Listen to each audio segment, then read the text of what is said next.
Welcome to another episode of the Bougie Book Pod. I'm Tara. And I'm Kira. And today, dun, dun, dun, dun, we are finally ending this journey of Throne of Glass with our part two of Kingdom of Ash.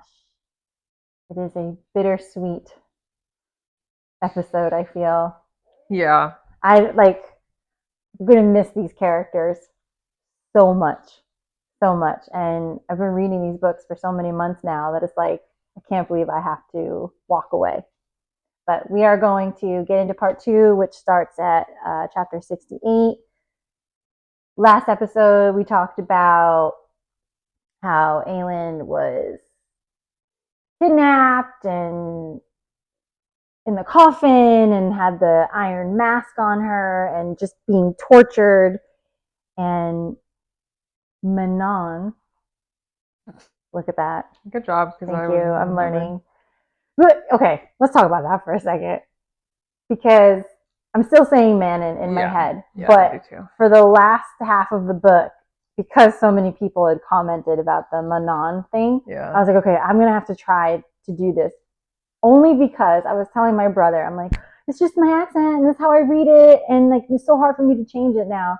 And he's like, what would you do? How would you react if someone pronounced Hermione the wrong way or da da da da? And I was like, when he put it that way, I was like, I do feel like that's different because we have the movies. Yes. Well, yeah.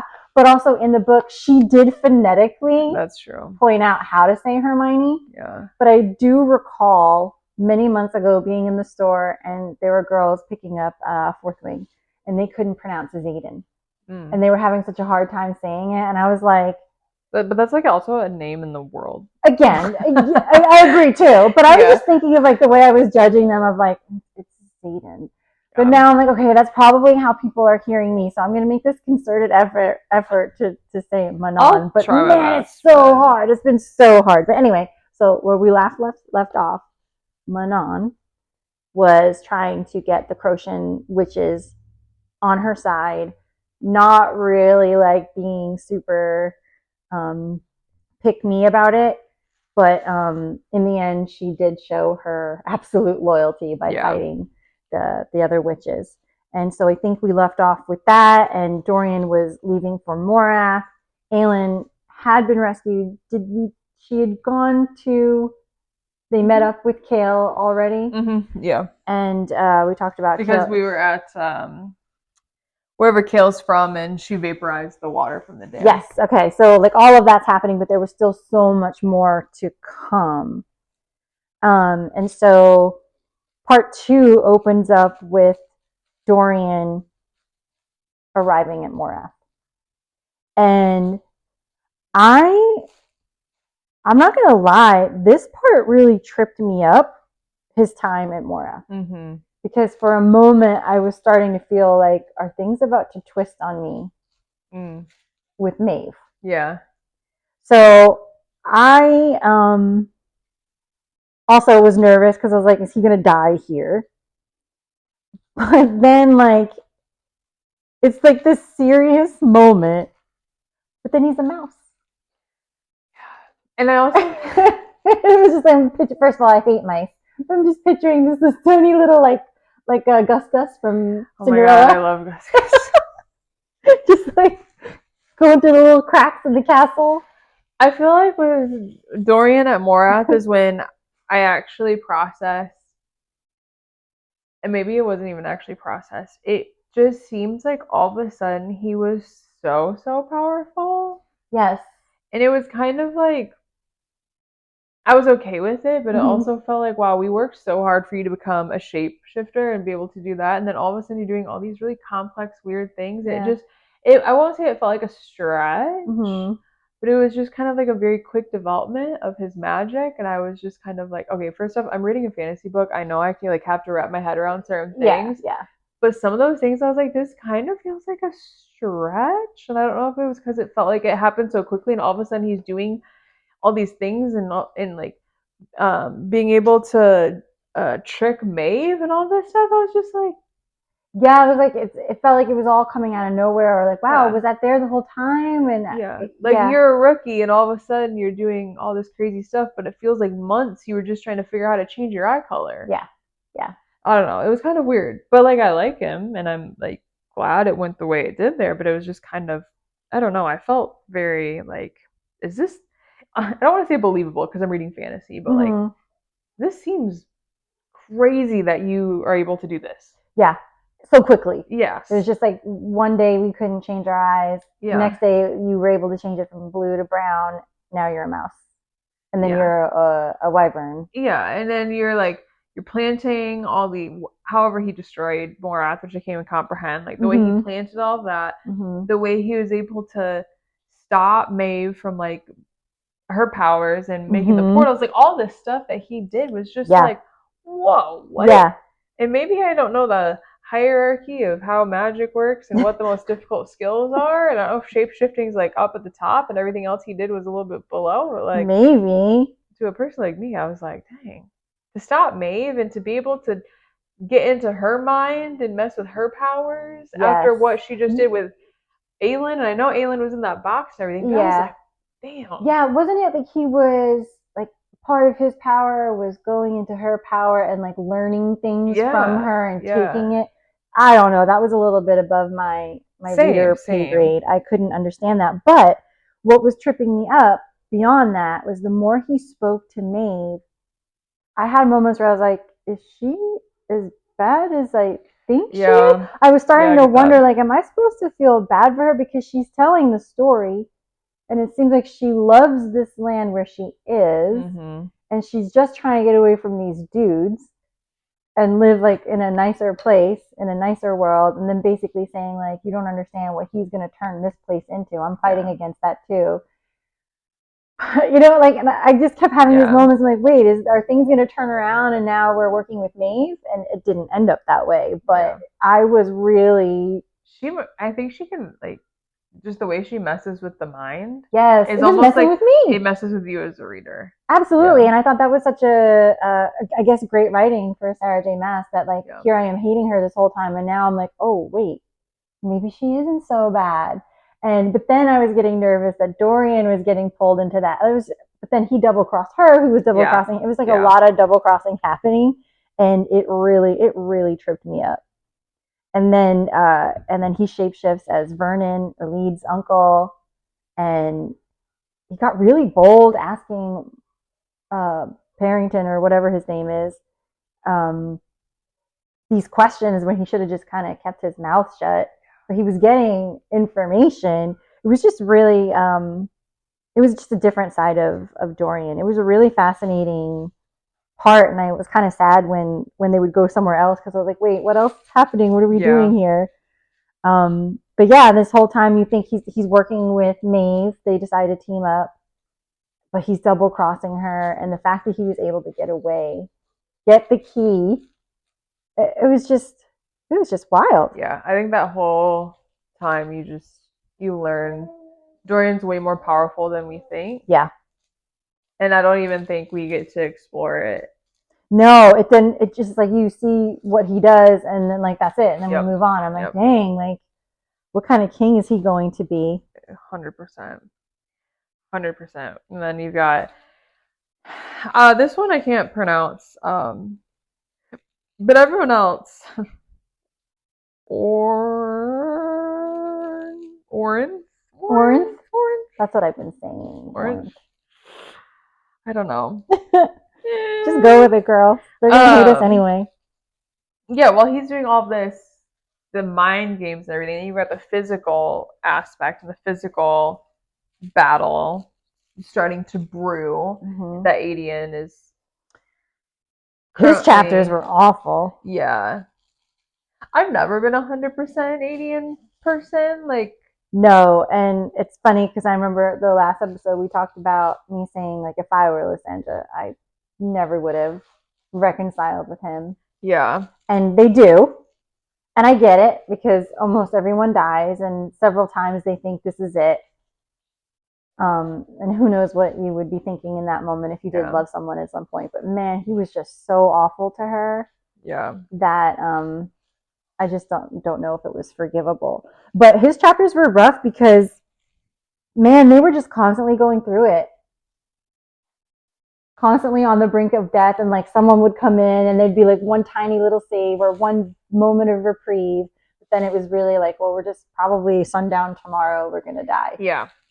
Yeah, it was very, and you know that someone is going, like, you know people are going to die. Yeah. You have no idea who it's going to be. Yep. And honestly, Aelin would have been an easy one to, no offense to anyone that likes him. And he would have been an easy one for Sarah to kill because he's not a main character. Yeah, but it people still would have like been him devastating. enough. Yeah. It would have been devastating, 100%. I totally thought he was going to. Yeah, same. And I feel weird saying this, but I'm almost disappointed that he wasn't, because here's my thing. There was only really one big devastation for me in this book. Mm-hmm. And Agreed. I kept waiting for more. And I know I've said this before in ACOTAR. I'm always waiting for like the worst to happen, and then it doesn't, and then everything kind of wraps up with a nice little bow. And I'm always like, oh, well, I'm happy that it ended that way. But then also I feel like that seemed too easy at the end. I agree. And I feel like this one, even ACOTAR, yes, but like in this book, there should have been more. Yes. I was waiting for so much more. So many people, like it could have been, yeah. Yeah, you could have had like someone like Ansel, which, you know, I don't want to see any of them die, but like you could have seen players like that would have still hurt. But then, because everyone's just fixated on Sam, like R.I.P. I get it, but like, you gotta have more. I don't know. Yeah, I don't know. But yeah, he's just going through it. Literally just waiting to die the next day. Literally every day he's just waiting to die, and then something happens. Like how Rolf came in with the fire lances, and then who else showed up at like kind of hour 11? The whole crew, the silent assassins. Yes, the silent assassin. Yeah, and then that last ditch effort that Lysandra made that kind of rallied everybody again. It was just like constantly feeling like, oh man, this is it. This is totally it. And then Evangeline, she had a bigger role to play than I expected. And she really warmed that guy's heart. Darrow. And I really loved that interaction between him and her, where he was kind of seeing through her what Aelin and the rest of them were really trying to build. Yeah. He saw it in the manifestation of her, which I thought was really, really sweet. But do you want to keep talking about that, or our biggest devastation? No, we can move on from Aelin, no offense. Yeah. I mean, it all works out for him, I guess. Oh, actually, no, not really. He has some sadness. But the biggest devastation of this entire book is Manon and her 13. And how, that's right, she comes in with the 13 and saves them at some point. Yeah, she shows up with like all the witches. Yeah, she's got a handful here, handful there of the different types. Yeah, all the Crocian witches and her 13 come in, and they really save the day for a moment. They hold off for several hours, whatever, but at some point it gets to, like, they kept saying it was like tens of thousands, hundreds of thousands of soldiers, and they just did not have the manpower for it. And it was like, Manon, when she... And I can't remember, honestly, how she and Abraxas, like, what happens to them. But they're down so bad. And that's when the 13 step up. Because first off, she can't do anything. Yeah. So that was smart by them, because Manon would have... I like cringe every time I say it. I'm sorry. She would have stopped them 100%. Yeah. But if you don't know, it's chapter 90. Go reread it and cry again. Abraxas was, like, on the verge of dying. Which, honestly, I thought was going to happen. I would have been more sad if he died than Aelin. Hot take.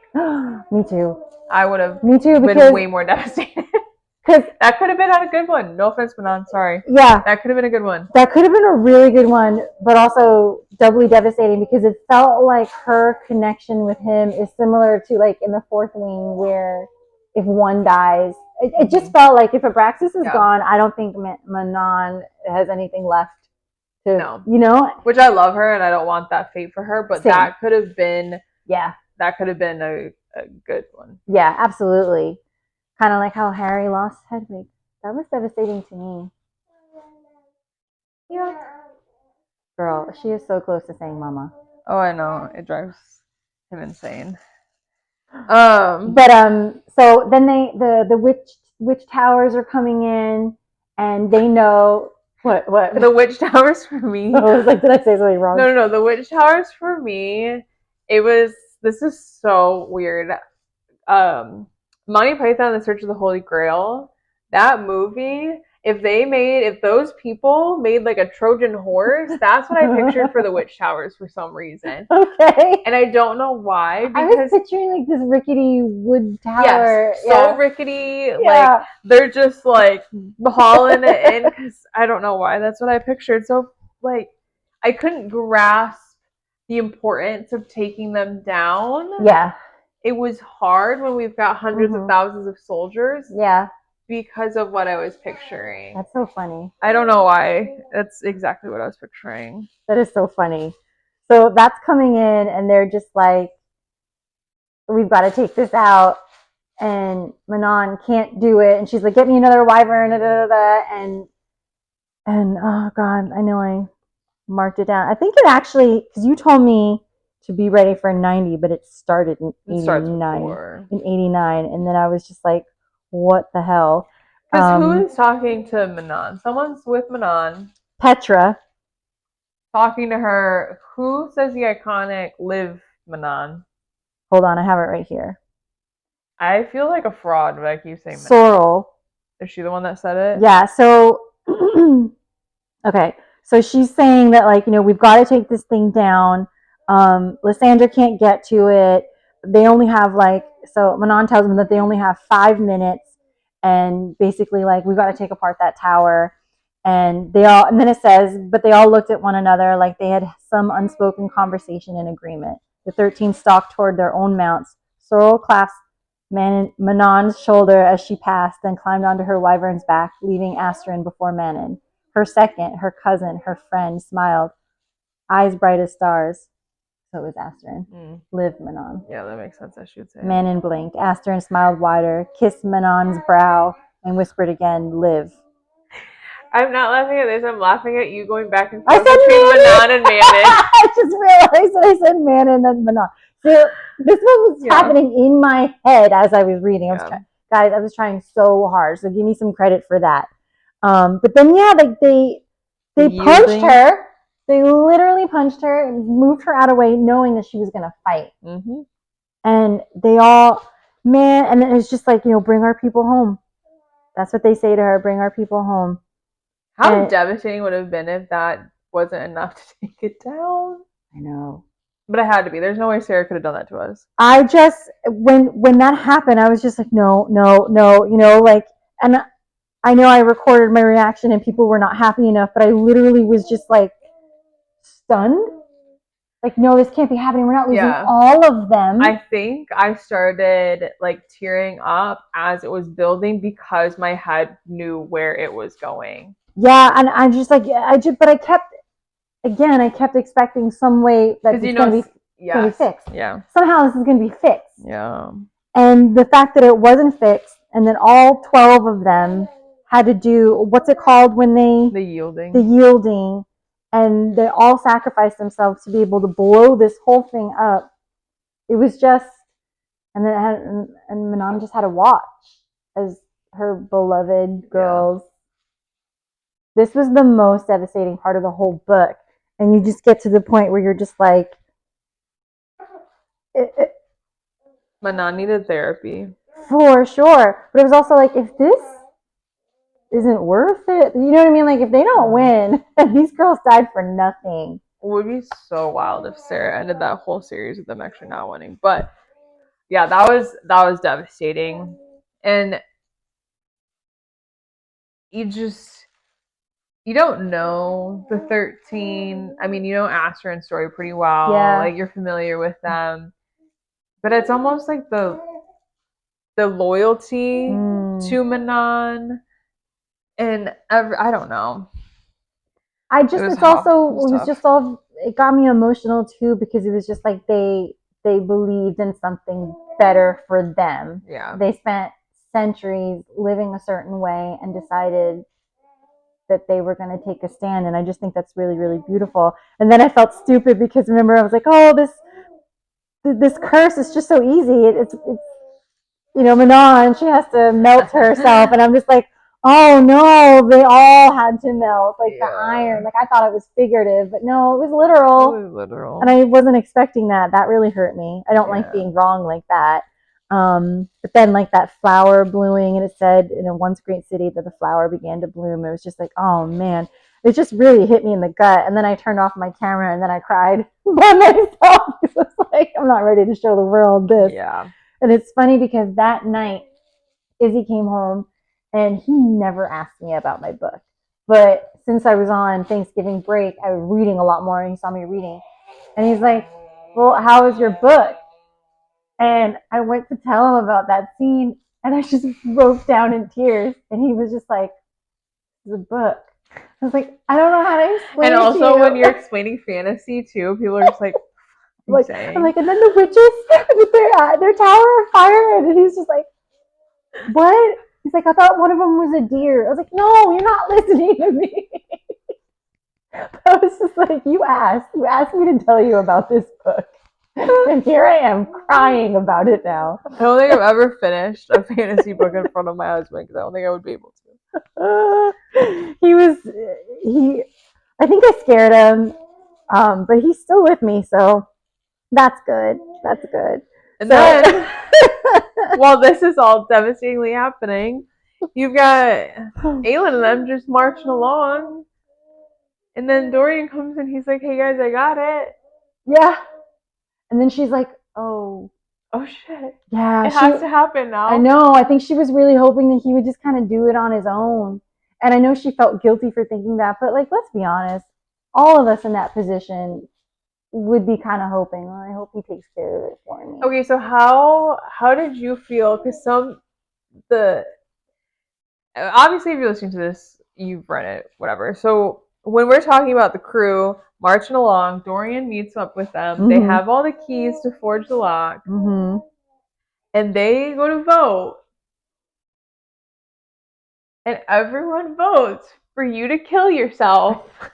So you can forge this lock. How do you feel in that moment? I was like, wow, guys.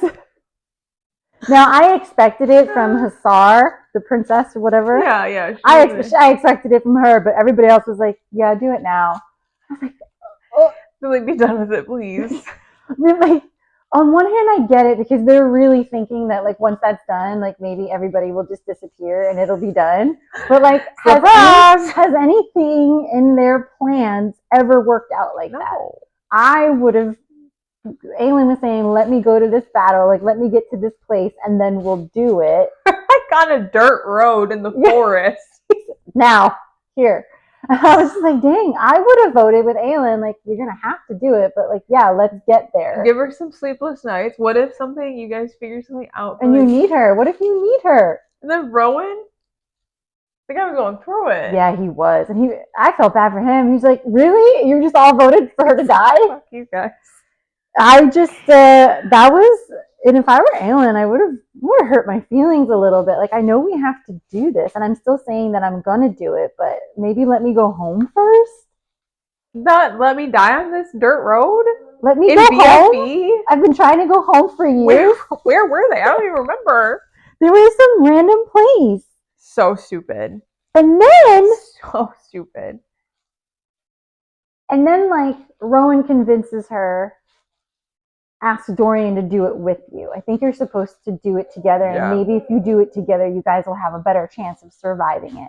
And then when I thought about it, I'm like, that actually could work. Mm-hmm. And I could see, okay, there's another Sarah J. Maas trick here to, like, get out of things. But then you realize that, as always, Aelin has plans of her own. But I have to say, this part threw me too, because her and Dorian are holding the lock together. and suddenly Dorian's dad appears. Here's the thing. I'm reading a fantasy book, and you take that fantasy book, and now the fantasy characters have gone to this other extreme level of fantasy, and Yeah. I'm like, I know, like my brain is having a little hard time catching the ghost up. of Christmas Past is here all of a sudden, and I'm Yes, like, huh? But then also, like, the Nameless is My Price. Totally didn't even realize through 8 freaking books that I never knew the king's name. He was always the king. Now that part was that also did make me tear up a little bit when he said the only time he remembered his name was when Dorian was born. So Yeah. it was like the And name so is naming Dorian. him Dorian. That was tough because you're like, wow, that sucks. You're actually a good person. You fought that valg enough, like for those moments. Yeah. And then they're just like, Lord knows they're speaking to all these gods. The gods are like, F you guys. Goodbye. Yeah. You don't get anything. Trying to make a deal, no thanks. Yeah, and then Aelin's like, all I ask is that you let Elena go to the afterlife. And they're like, oh, yeah? Boom, she's dead. Which is also wild because Elena hasn't really helped you out that much, Aelin. No, she hasn't. If my life is on the line, I am not trying to make a deal for her. This part of the book really took me out for a little bit because it just seems so, again, I know we're reading a fantasy, but this felt so fantastical to the point where, like, now, like, I can't even, I'm out of it now. With the gods being like, F you, that we just need to leave and go to the plane that we want to, and then, we don't make deals. I started to get confused because I was like, wait a minute, so they're betraying her or she's betraying them? Were you confused in this part? So confused. And honestly, if I reread it, I would probably skip it. Same. I would probably skip it. Same. Because I was thinking it was going to be some, I don't know, reveal of the plans or just something super important. She's here with all these gods, and they're just like, we just want to peace out. And then how is Aelin able to send them to their own version of? Well, Mala gives her a little bit of fire because they took all her power, but then Mala gives her like a little bit as like a thank you for like trying to save Elena. I don't know, but then she's able to lock the gods in some other world. So sorry, guys, if everybody understood this and I didn't, but that's what happened. She locked the gods, and I need to go and so look. now and the I world is godless. I wonder if this is supposed to be a crossover with like, I don't know, another book. I don't know, but I did not like any of that. Honestly, the only thing I remember is all of a sudden, once Dorian's dad is there, she's like, perfect, I've got you. Yep. Shove Dorian back into the real world. Yep. Don't sacrifice yourself. Yeah. She talks to the gods.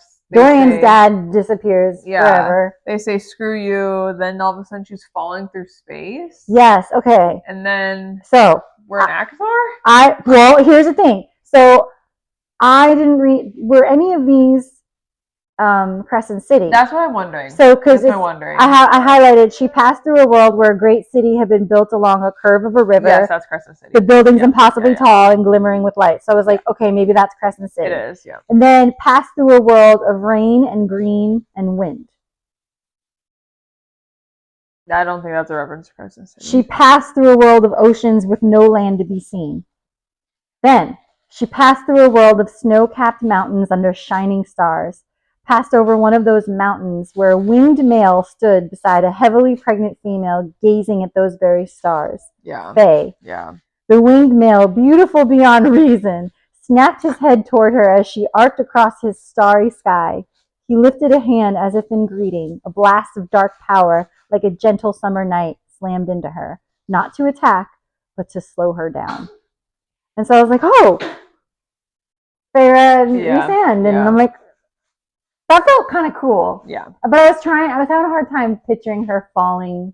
I was just trying to imagine it, like picturing her falling through worlds. It was kind of like, I guess, through like multiverse loops or something. Let me tell you, I don't know. Now that I've read Crescent City, I wonder if I could go back and understand that a little bit more. I don't know. That was too much for me. But then, so like I clocked, ACOTAR, and then what I thought was probably Yeah, it Crescent is. City. But then I wondered about these other two of like she's got some other worlds up her sleeve that she might be writing about one day. And I wonder if that's it. In Crescent City, they do discuss the fact that there are so many different realms and worlds at the same time. Mm-hmm. And they talk about a bunch of them. So I don't know if like that's just her nodding to the fact that they're coexisting at the same time. I thought that was pretty cool. It was kind of fun to see that. I wasn't expecting it. I was like, oh my God. Yeah. I don't know why felt so fun to me.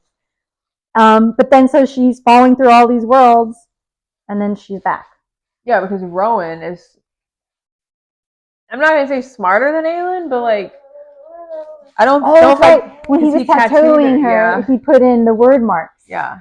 To help her find her way back home. Which I guess if you've been with Aelin for long enough, you have to think 20 steps ahead and what could she do, and then you have to cover that up. So that makes sense. He's got that experience now. Yeah, but he's pretty smart. Yeah, that one took me for a nice little loop. I liked that. I was like, oh, so smart, so smart.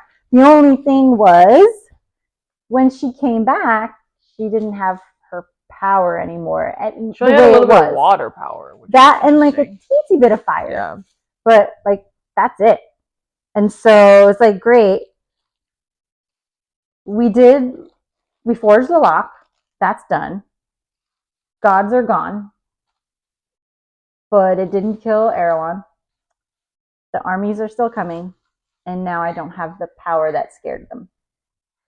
So I'm like, we're almost done with this book. What on earth is going to happen? How are they going to fix this? Yeah. I was really, it was almost like a letdown instead of like a twist. We're like, oh no, it just felt like, really? Yeah. All that? Yeah. All that? You've got to like, I would come back as Aelin and look at all those people that just voted for me to do that and be like, are you shitting me right now? Yeah. 1, I almost died. Yeah. 2, I got Elena killed. Mm-hmm. And 3, I came back with like water dripping from my fingers and a little spark. Yeah. She was not as mad as I think she should have been. But I 100%. Guess considering everything that was going on around her, she didn't really have time. But like when everything settled, I probably would have been like, you need to leave me for a while. And I'm like, was she just so grateful to be alive still that she didn't care about the other stuff? Probably. So that happens, and they just kind of have to, then she's got to go back to the crew and be like, so, like, what's that TikToking? I'm like, hi. Oh, that music playing, like, hey, how y'all doing? Yes, that's what I was picturing her doing, and they were like, why are you here? Yeah. Why are you not dead? And she's like, so I did that. That's done now. He's still alive. I don't have anything to fight him with. And they just pissed off the gods. Yeah. Oh, yeah. The gods are gone. You don't pray to them. Yeah. Her buddies were not so happy because now how are they going to fight? And they're like, well, I guess we're all going to just fight to the death. Thanks, girl. Thanks for nothing. So now we're back to where Aelin is, and the crew is on their way. He has no idea though. And things are getting worse and worse and worse. Darrow is like holed up, like in the highest point of this castle with little Evangeline, and he's given her a job to like be the little messenger so that she's not as scared, right? Which was so sweet. It is sweet. And then like they're getting notes that like, yeah, it's getting worse and worse and worse. And then Murtaugh, which was that Ren's grandfather? I think so. He decides he suits up basically and he goes to fight, and it's just like, oh no, he's an old man. I didn't like that because I have such a soft spot for old people. Me too. That one was hard for me. But I understood it because it's like they've been watching basically out the window the whole time. Yeah. And I can kind of understand that they were also soldiers too. Like it had to have been so hard to like watch your guys die. And then also feeling like if this is the end, I'm gonna go with my guys. And so he goes, and of course he's killed by a Valg, and I just felt like I was so sad. I don't know why I have another Monty Python reference, but I don't know. Have you seen the My Python Searching for Girl? I have, yeah. Aelin gives the vibe of when that one guy, he loses his arm. It's like he's like, come back here. I can still fight. You know, like they're just being beat down so bad. He's just like a stump at one. You know, like but they just refuse. It was giving that like it's just a flesh wound. I love that. We gotta find that and make it a. Honestly, that's just what I could like. You're down so bad, so bad. And then can you imagine being 80 and you're literally barely surviving the hour. Yeah. And Aelin shows up and you're like, oh, thank God. And she's like, by the way, that didn't work. I don't have my power. Exactly. And you're just like, okay, so we are gonna die by the minute now. Yeah, okay, so we are all gonna die, but together. And then at this point, you know, like again, they're gonna die, and Lysandra, she gives him a little something. She kisses him and basically like either. I love when she says this though. She's like, and when this war is over, however it may end, I will still be here with you, whether in this life or the next. And you know, basically like making their peace that like they're mates, they're partners, and it's just that made me sad too. It's like, dang, like they didn't have a chance to be together, even though I was still mad at him for all of the things that he did. And so Aelin does show up though on, okay, this is, I get confused here. So the little folk, again, help them and lead them. Yeah. But wasn't it the white stag? Is she like riding the white stag? That's how I was reading it? Okay. Yeah. And I was like, but then they kept saying something about like the little people and then like the dryad, a tree spirit. I was really confused as to like if there was a lot of things happening at once she got into play. Yeah. And but yeah, I was just picturing her on that white stag and it was just like it felt like it was glittering, and which is also so funny because it's such a grand entrance and I don't have any powers. I know, but like nobody else knew that, and so she had to like really play it, which I think had to be really scary when you think about it. Like everybody's counting on me, and you know that the bad guys are scared because they think I can do this thing, but I can't. Which they've all just been waiting for her to show up after they found out Lysandra wasn't her, and then she does show up and she has nothing. But anyway, at least she's really like clever. She's smart. She knows Maeve. She knows what they're up against. Like she has that going for her. Yeah. And then so like the battle is getting so bad that even Manon, who never backs down, she gets to a point and she's looking around. She's seeing the Croatian witches die left and right, and she blows that horn where it's just like retreat, and like even and when that happened, I was like, oh, is this really going to end? Because she's usually like fight to the death too. But she got to a point where she's like, I got to let them go. And then you have, and I don't know if I'm jumping ahead because I don't have the chapters in order in my head, the sacrifice that felt so unnecessary for the good of everyone else. The sacrifice felt like it was for themselves to satisfy their own issues. That's Gabriel. His sacrifice to me felt so unnecessary, and it was like you could have proven yourself to Aelin maybe in a different way. Yeah, maybe in a different way. I think he totally could have survived that. I think they both could have gotten out together, but he chose that I'm going to be a martyr. I'm going to die and show my son just how much I love him. And granted, like in the moment, it was very sad, but then you're kind of like, "Are you stupid?" Yeah, I agree. Yeah. I think it was an unnecessary sacrifice on his part. I understand what he was trying to do. Gates. They could have closed it together. Yeah. I don't think he had to die. That one really pissed me off. Yeah, and that was also just like, now Aelion's got to go to therapy too. Like, because it didn't help. He was going to go to therapy either way, whether you were a good father or not. I know. God. So, and then Aelin shows up. She sees, the armies, and then like there's that point where she realized that Chaol hadn't failed them. That like he really like he was able to do all. Yeah. Like so, that was really really wonderful. Even though like.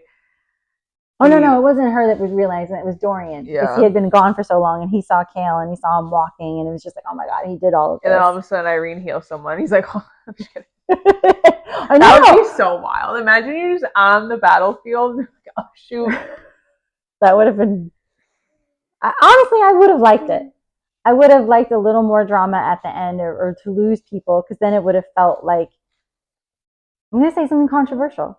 I was so scared to start this book because all the memes and all the videos of people reading it and just being like so devastated. And yes, the 13, that was devastating.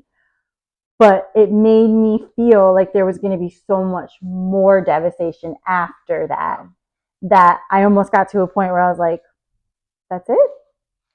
Yeah. I'm trying to think of like a fantasy book I've read where you do lose like someone super important, super close, but like Sarah can't do it. No. She's going to kill off characters that you have enough of a like Feyre's father. Like he proves he shows up and then you're like, oh my god, and then he's dead and you're kind of like, oh shoot, you kind of that was sad. But she's never going to do the big ones. Yeah. And 100%. I get it because everyone will revolt. Correct. But now I feel like if she is ever to write another series or going forward in any of the books, it's just kind of like I'm going in thinking like this character is going to do a bad situation, especially a main character. And I was like, they're fine. They're going to get out of this. Yep. And I'm not going to lie, when I read Crescent City, that's how I felt. So it happens again. Because you've come off of these books and you're like, okay, they're all fine. So like you're going to figure this out, obviously. Yeah, somehow, some way. Yeah. Because even like when reading Nesta's story, I don't know why, the Flames, or I can't remember the name of that one. House of Flame and Shadow? Shadow and Flames? What order is it? I don't. Anyway, Nesta's but story. when I thought Cassian was going to die, I really thought it was happening, and then it didn't.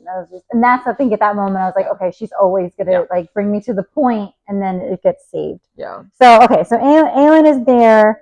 They're fighting, and Gabriel, he sacrifices himself. Cool. And then, so Maeve and Erewhon show up together, and Aelin decides, with her no power, that she is going to go outside the gate to meet them and try to hold them off as long as she could. And this is where our homegirl Aelin comes in.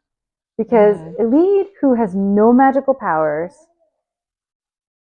she's just so observant that she's watching what Aelin is doing, knowing that Aelin doesn't have this power anymore. And she picks up on the things that Aelin is saying or doing and realizes she wants us to do this. And so Aelin is basically trying to draw a wedge between Erewhon and Maeve to say, like, Maeve's double timing you, she's tricking you, but we have all these healers, and I know you're scared of them because we found out what these healers can do. And Erewhon's kind of like trying to play it cool, but you could tell. Oh, yeah. And that's when Elite is like, oh, she wants us to do this thing. And I'm like, what thing? Yrene, she's pregnant. But they're like, you can draw it out. Like, you can kill him. And so Elite is the one who comes up with this whole plan of like, we need to do this and you need to get this person in place and we need to pretend this person is over here. I don't know how she did it, but it all works. And they're able to, Yrene does something where they put some sort of light out. So Erewhon does know for a fact that there are healers there, and he dips. He's like, I'm going to get the healers. And that's exactly what Aelin wanted, to be one-on-one with Maeve, knowing that like she can't take on both of them. And so Erewhon goes over to where Yrene is, and they have this battle, and I forget how they do it or who's holding him down, but someone's holding him down while she's just like... Yeah, I don't remember who held him down. Neither do I. I think I looked at I should have. Yeah, but like, I just was I was really shocked by that, but then I was also so scared because I was like, oh, you are not going to kill Yrene. You're not going to kill my girl. I have been, since the moment I met her, I was so excited about her character, so excited about her coming back. I don't know. Finding her importance. And then I was just like, if she dies right now, I will be so mad because if she dies, then Kale dies and this baby dies. And so I was just like, she's not going to do that to me. But for a moment, I did get scared. But anyway, so she's got Erewhon in her clasp, I guess.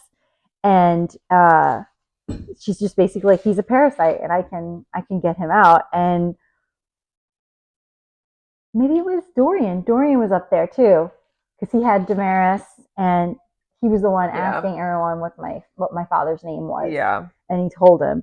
And so she's able to kill Erewhon and get that parasite out of him, which was just wild. Meanwhile, while she's doing that, Aelin is with Maeve, and then here comes the mind tricks again. Yep. And this one was wild because Lorcan's down there, Fenrys, and Rowan. And Fenrys is unwell. He is very unwell. And Maeve's got them all in her little mind trap. So they're all seeing and experiencing something really awful. And again, I'm going to bring it back to Harry Potter.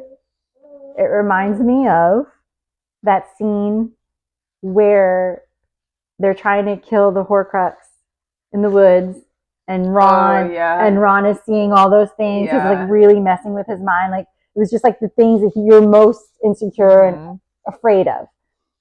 And so this is happening to all of them, and they're all just like stuck and frozen in place. And I'm trying to remember what it was that brought them back, because was it Aelin's blood? She does something to Rowan when she touches him, or her blood or something brings him back. It brings him out of it. And then she does something also to Lorcan, like physically cut him or something like that. And then to get them out. And do you remember how that all goes down with Maeve? That part? No. How they kill Maeve? Yes. But that part, how she gets them out of it? No, I don't remember the exact details. I don't remember that either. But they were just like, I think it was a connection with her blood or something. Yes, I believe so. To get them out of it. And then you want to talk about them killing Maeve? Oh my god. Yeah, so I can't remember exactly what was wrong with Fenris. I just remember him being really injured. Yes, he was really injured. I remember. And then I think he was just really caught in a really awful loop, probably about his brother and just the most horrific things that he saw. Yeah. That he was already having a hard time dealing with. Yeah. Where am I? So, anywho, he is unwell. We've got the mind thing going on, and then Aelin is able to communicate with Fenris, correct? Yes, they do the blinking again. They do their communication system. They have, they know yes, no, I am with you. Yeah. What was the other one? I'm here, I'm with you.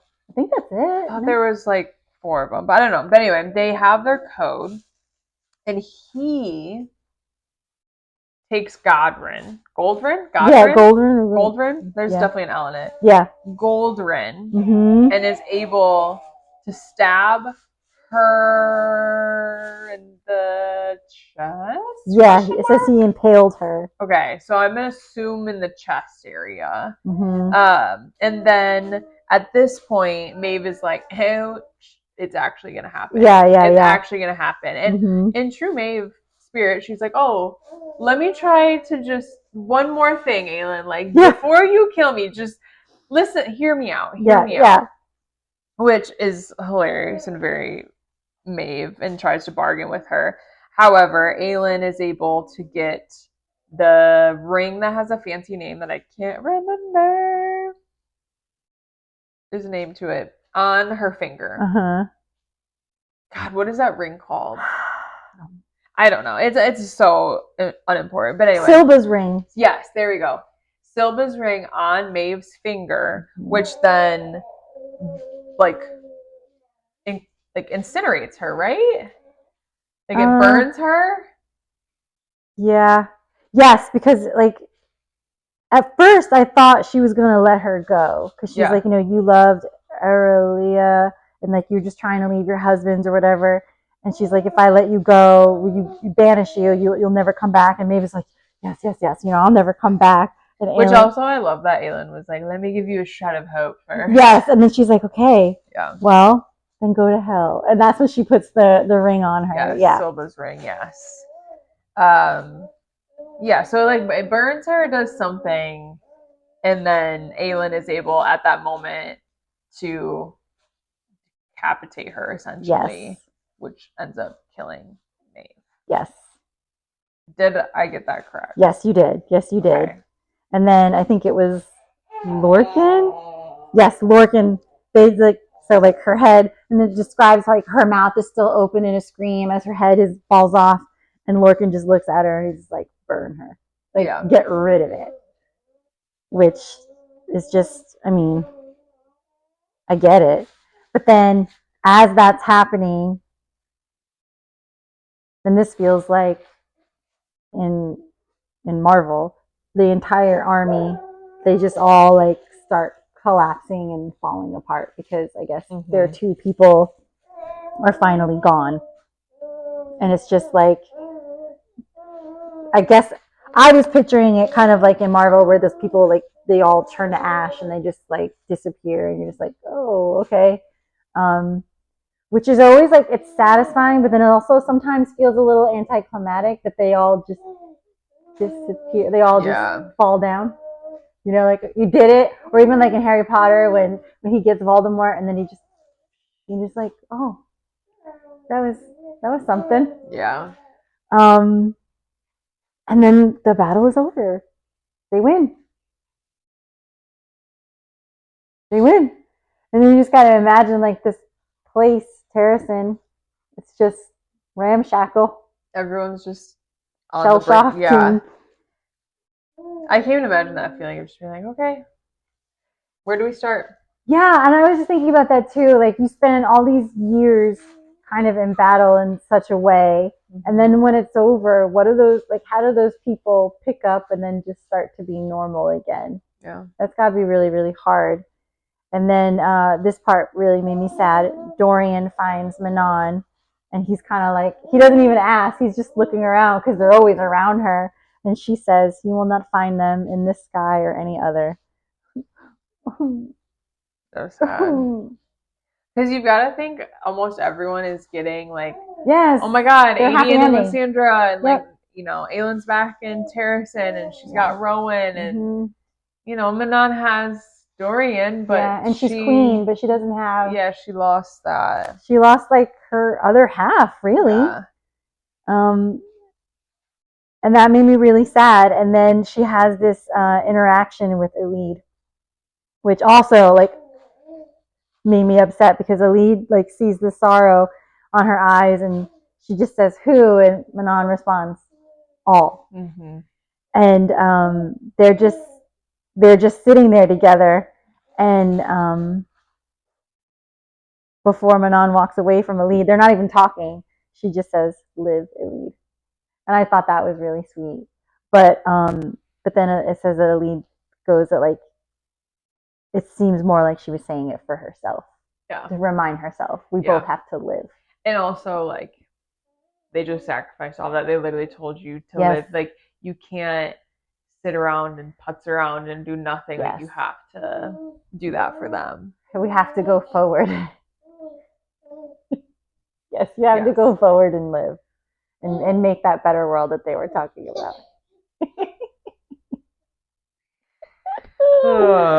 So that's it. And then Sarah gives us our little whatever that ending. It wasn't really. She didn't title an epilogue. I can't remember what she called it.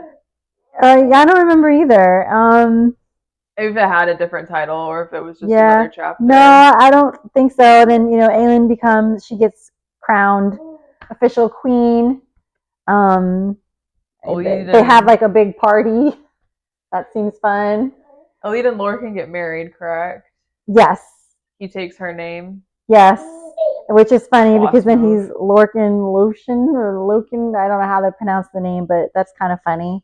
He's a true feminist. Yes, he is. He's like, I'm cool with it. He made the pads. He took her name. You know what? He's he's a king. He is a king, He and really is. he came in kind of hard. We didn't like him, but he ended up being the most there for the girl. I think Dorian is like number 2. Yes. Number 2 on the yes for the women. And then yeah, and then Dorian saying about like we'll rebuild this world together. So now Kale has to go his separate. It's kind of sad because it's like they've all spent this time together or coming together, and now that everything has been put right, they all have to go their separate ways. Yeah. So it is kind of sad at the end, like everybody having to say goodbye. Like, well, I have to go back to my territory. I gotta live, right? So that part felt kind of sad. But good and happy at the same time. But I'm trying to remember. There was one thing. Oh, I can't remember it now. But yeah, it was a nice ending that like they're all going to be good. You don't get a sense that Dorian and Manon are going to be together in the sense that like everybody else got together. Yeah. I think they're just going to be like, I'll see you when I see you, but I am going to see you. Yeah. I think they have their own things to work through now. Yeah. Whereas everyone else is very locked in on their relationship, and like Rowan's gonna stay there with Aelin, and like Kale's married, and like Lee's gonna go. She has to be lady of parents now. Yeah. And so, but I like to imagine a future where Manon does become Dorian's wife, and she's like the queen witch, and they build like this huge empire, and everyone lives happily ever after. Yeah, a lot of people said they want like another book or a spin-off book, and I'm content with how it ended. I am too. I think sometimes that ruins it. I don't need you to go do a reunion episode. Like, I'm okay with where we are. I am too, because then that would also imply that if we're gonna have to meet them again, that more bad stuff has happened. Yeah. And I feel like they've been through it, and their world needs quite a few years of happiness. Yeah. Or stability. I can't handle it. I can't. But it would be cool if she did drop in a few like crossovers or something, or mention a character here and there. Like even that little bit that we got here, that was fun. So I would like that. Not sure when I'm going to start Crescent City, because I really want to read Quicksilver. I did. You finished? I have Brimstone now. Okay. I have the paperback of Quicksilver with the guy on the cover. I couldn't do it. I had to buy a hardcover, as much as I don't like hardcovers. I know. But Blackwell's has that in paperback. Oh, damn, I didn't even think to check. But it looks like that. So it's not, obviously. So it's going to be completely different type of covers, but they'll both be paperback. Yeah, and that's another reason when I saw, by the time I bought Quicksilver, that version, I saw that Brimstone was going to come out like that. And I was like, well, they'll match. Yeah. I haven't started that. But yeah, Quicksilver was good. It bothers me that those are the types of things that make me buy a book or not buy a book. But that's what I want to do next. I already read another fantasy Mate, and that was really good. Is it the sequel to Bride? Yeah. Okay. But it's like different characters now, like another character story from somebody you met in Bride. Okay. And it was spicy. Oh boy. Yes. But that is a wrap on Throne of Glass. 8 books later. Hope you enjoyed the ride. No idea what's coming next. It is Christmas break. Yeah. Time for us to get some reading done. Yeah. So send us your thoughts, your requests, and we will check in the new year. Yeah. Have a great holiday season.